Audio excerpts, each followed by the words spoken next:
तो साथियों नमस्कार और स्वागत है आप सभी का हमारे YouTube चैनल स्टडी सर्किल में। और इस वीडियो में हम बात कर रहे हैं यूपीएससी 2026 के लिए रिवीजन को लेकर, और इसमें हमने भारतीय इतिहास को समावेशित किया है।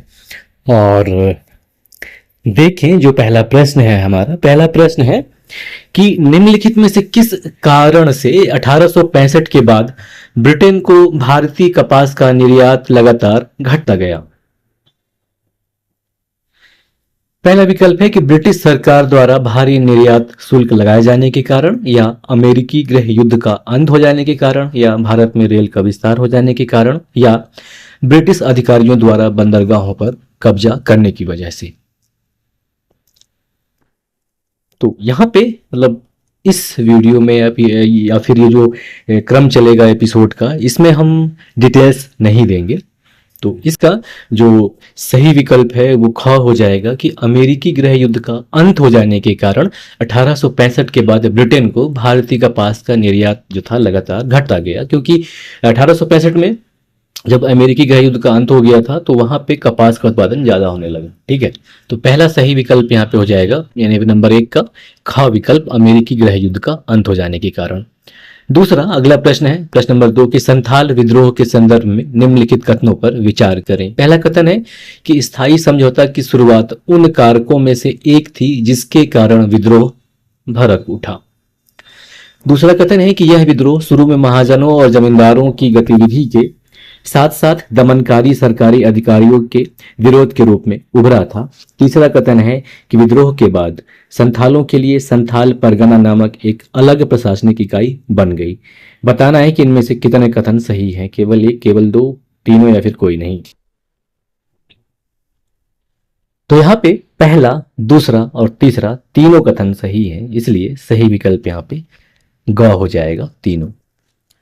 और अगला प्रश्न है, प्रश्न नंबर 3 कि निम्नलिखित अनुच्छेद पर विचार करें। अनुच्छेद दिया गया है कि सन 1505 ईस्वी में पुर्तगाल के राजा ने उन्हें भारत में पुर्तगालियों की स्थिति मजबूत करने और अदन, ओरमुज और मलक्का पर कब्जा करके मुस्लिम व्यापार को नष्ट करने के लिए भारत का राज्यपाल नियुक्त किया। उन्हें अंजदीवा, कोच्चि, कन्नूर और किलवा में किले बनाने की सलाह दी गई।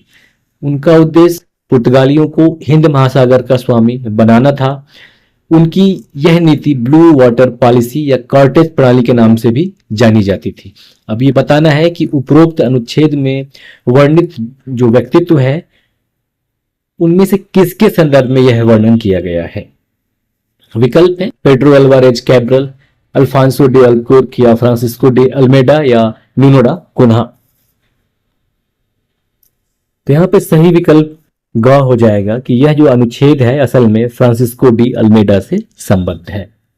ठीक है, और अगला प्रश्न नंबर 4 देखेंगे। प्रश्न नंबर 4 है कि मंत्रिमंडल मिशन योजना के संदर्भ में या कैबिनेट मिशन योजना के संदर्भ में निम्नलिखित कथनों पर विचार करें। पहला कथन है कि इसमें एक संघीय व्यवस्था का प्रस्ताव रखा गया था जिसका उद्देश्य भारतीय एकता को संरक्षित करते हुए प्रांतों को पर्याप्त स्वायत्तता प्रदान करना था।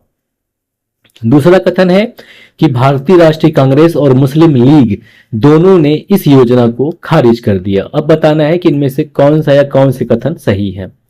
केवल एक, केवल दो, एक और दो दोनों, और न तो एक नहीं दो। तो पहला कथन जो है, पहला कथन सत्य है, दूसरा कथन ये सही नहीं है, इसलिए सही विकल्प यहां पे का हो जाएगा, केवल एक। और अगला 5वां नंबर प्रश्न है कि निम्नलिखित कथनों पर विचार करें। पहला कथन है कि भारत की मुक्ति के लिए सैन्य अभियान चलाने के उद्देश्य से सिंगापुर में भारतीय राष्ट्रीय सेना का गठन किया गया था। दूसरा कथन है कि सुभाष चंद्र बोस के आगमन से पहले भारतीय राष्ट्रीय सेना के संगठन की दिशा में प्रारंभिक कदम रास बिहारी बोस द्वारा उठाए गए थे।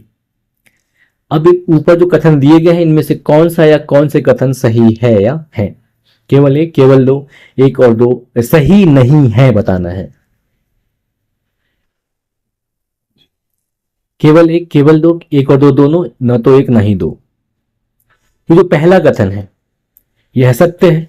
दूसरा कथन ये सत्य नहीं है, इसलिए सही विकल्प यहाँ पे बी हो जाएगा, केवल 2।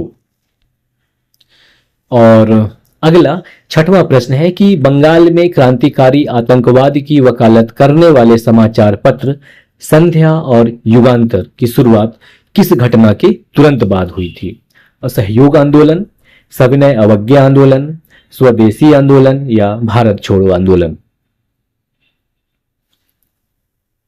सही विकल्प यहाँ पे ग हो जाएगा कि ये जो दोनों समाचार पत्र हैं, संध्या और युगांतर, इनकी जो शुरुआत है यह स्वदेशी आंदोलन के बाद हुई थी। तो सही विकल्प यहाँ पे ग हो जाएगा। अगला 7वां प्रश्न है कि भारत में ब्रिटिश शासन के संवैधानिक विकास के संदर्भ में निम्नलिखित कथनों पर विचार करें। पहला कथन है कि 1773 के विनियमन अधिनियम ने, यानी कि जो रेगुलेटिंग एक्ट था, उस अधिनियम ने ईस्ट इंडिया कंपनी के निदेशक मंडल के संविधान में संशोधन किया और इसके कामकाज को अधिक संसदीय निगरानी के अधीन कर दिया। दूसरा कथन है कि पिट के भारत अधिनियम 1784 ने ब्रिटिश सरकार को भारत में कंपनी के नागरिक, सैन्य और राजस्व मामलों पर सर्वोच्च नियंत्रण प्रदान किया। तीसरा कथन है कि 1813 के चार्टर अधिनियम ने ईस्ट इंडिया कंपनी के भारत के साथ व्यापार एक अधिकार को समाप्त कर दिया और चाय के व्यापार और चीन के साथ व्यापार को छोड़कर सभी ब्रिटिश नागरिकों के लिए भारतीय व्यापार खोल दिया। बताना है इनमें से कितने कथन सही हैं, केवल एक, केवल दो, तीनों या फिर कोई नहीं। तो यहाँ पे पहला, दूसरा और तीसरा ये तीनों कथन सही हैं, इसलिए सही विकल्प यहाँ पे ग हो जाएगा, तीनों। अगला 8वां प्रश्न है कि वुड्स डिस्पैच के संबंध में निम्नलिखित कथनों पर विचार करें। यह दस्तावेज भारत में शिक्षा के प्रसार के लिए पहली व्यापक योजना थी। दूसरा कथन कि इसने भारत सरकार से डाउनवर्ड फिल्ट्रेशन थ्योरी को बढ़ावा देने का आग्रह किया। तीसरा कथन कि इसमें उच्च शिक्षा के लिए अंग्रेजी को शिक्षा का माध्यम और स्कूली स्तर पर स्थानीय भाषाओं को शिक्षा का माध्यम बनाने की सिफारिश की थी। चौथा कथन है कि इसमें निजी उद्यम को प्रोत्साहित करने के लिए अनुदान सहायता प्रणाली की सिफारिश की गई थी। अब बताना है कि ऊपर दिए गए कथनों में से कितने कथन सही हैं, केवल एक, केवल दो, केवल तीन या फिर चारों।